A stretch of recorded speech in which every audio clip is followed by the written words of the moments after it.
എല്ലാവർക്കും സ്വാഗതം. ഇന്ന് നമ്മളൊരു വെറൈറ്റി ബ്രേക്ക്ഫാസ്റ്റ് റെസിപ്പിയാണ് ഉണ്ടാക്കാൻ പോകുന്നത്. ബീട്രൂട്ട് ഇടിയപ്പം ഓർ നൂലപ്പം, നൂൽപുട്ട് എന്നൊക്കെ പറയാം. ഇന്ന് നമുക്ക് എങ്ങനെ ഉണ്ടാക്കണമെന്ന് നോക്കിയാൽ അതിനു വേണ്ടി വലിയൊരു ബീട്രൂട്ട് കഷ്ണങ്ങളാക്കി അരിഞ്ഞ് മിക്സിയിലടിച്ച് നല്ല പേസ്റ്റ് ആക്കി എടുക്കണം. തരികളൊന്നും പാടില്ല. പിന്നെ 2 കപ്പ് വറുത്ത അരിപ്പൊടിയാണ് ഇവിടെ എടുത്തിരിക്കുന്നത്. അതിലേക്ക് ഈ മിക്സ് ചേർത്ത് നമുക്ക് കൈകൊണ്ട് നന്നായിട്ട് മിക്സ് ചെയ്ത് കൊടുക്കാം. ഇനി നമുക്ക് കുറച്ച് ചൂടുവെള്ളം ചേർത്ത് നന്നായിട്ട് ഇളക്കി കൊടുക്കാം. ചൂടുവെള്ളത്തിൽ ഉപ്പ് ചേർത്തിട്ടുണ്ട്. നിങ്ങൾക്ക് പൊടിയിൽ ആദ്യമേ ഉപ്പ് ചേർക്കണം എന്നുണ്ടെങ്കിൽ അങ്ങനെ ചെയ്യാവുന്നതാണ്. ആവശ്യത്തിന് വെള്ളമൊഴിച്ച് നമുക്കിതൊന്ന് നൂലപ്പത്തിൻ്റെ പരുവത്തിലാക്കിയെടുക്കാം.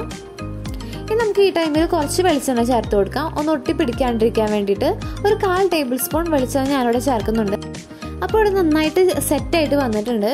ഇനി നമുക്ക് ഇഡ്ഡലി തട്ടിലും നൂലപ്പത്തിൻ്റെ മോൾഡിലും കുറച്ച് വെളിച്ചെണ്ണ ചേർത്ത് കൊടുക്കാം. ബീട്രൂട്ട് കഴിക്കാത്തവർക്ക് ഇങ്ങനെ ചേർത്ത് കൊടുക്കുകയാണെങ്കിൽ ബീട്രൂട്ടിൻ്റെ ടേസ്റ്റും അറിയില്ല, ഒരു വെറൈറ്റി ഡിഷും ആവും, ഒരു ഹെൽത്തി ബ്രേക്ക്ഫാസ്റ്റും കൂടിയാണ്. ഇനി നമുക്ക് ഈ മിക്സ് ഇതിലേക്ക് നിറച്ച് കൊടുക്കാം. ഇനി നമുക്ക് കുറച്ച് നാളികേരം ആദ്യം ചേർത്ത് കൊടുക്കാം.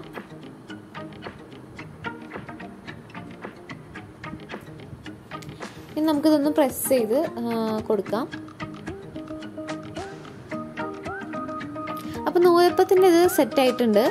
ഇനി നമുക്ക് ആദ്യമേ വെള്ളം നമ്മൾ ചൂടാക്കാൻ വെച്ചിട്ടുണ്ട്. ഇനി അതിലേക്ക് നൂലപ്പം നമുക്ക് ഇറക്കി വെച്ച് കൊടുക്കാം. ഇനി ഒരു 10 മിനിറ്റ് മൂടി വെച്ച് വേവിക്കാം. അപ്പോൾ നമ്മുടെ കളർഫുൾ ഹെൽത്തി ബ്രേക്ക്ഫാസ്റ്റ് ഇവിടെ റെഡി ആയിട്ടുണ്ട്. എല്ലാവരും ട്രൈ ചെയ്ത് നോക്കണം. ഭയങ്കര സിമ്പിളാണ്, കുട്ടികൾക്കൊക്കെ ഭയങ്കര ഇഷ്ടമാവും. എല്ലാവരും ട്രൈ ചെയ്ത് നോക്കണേ. Bye, thanks for watching.